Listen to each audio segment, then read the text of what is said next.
弟兄姊妹平安，今日所讀嘅經文係路得記第2章第1節至23節，主題係路得與波亞斯在麥田邂逅。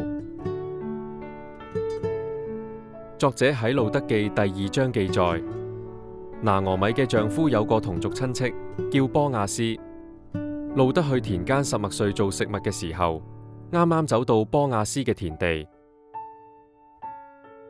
波亞斯見到路得，知道佢嘅身份同埋對拿俄米嘅忠心，就吩咐僕人好好照顧佢。波亞斯仲叫路得唔好去其他田拾麥穗，話會照顧佢，供應食水同其他需要。路得返到屋企，將發生嘅事講俾拿俄米知道。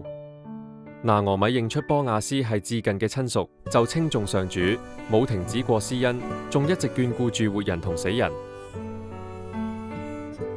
拿俄米叫路得要跟住波亞斯啲使女一齊拾麥穗，直到大麥同小麥都收割完畢。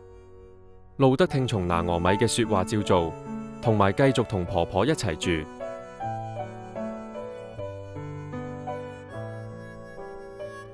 反省問題。作者喺路得記第2章記載，路得喺平日辛苦工作當中，忠心去做，亦經歷到上主嘅帶領。咁你喺平凡嘅生活入面，有冇留心，又或者發現到上主為你安排嘅事呢？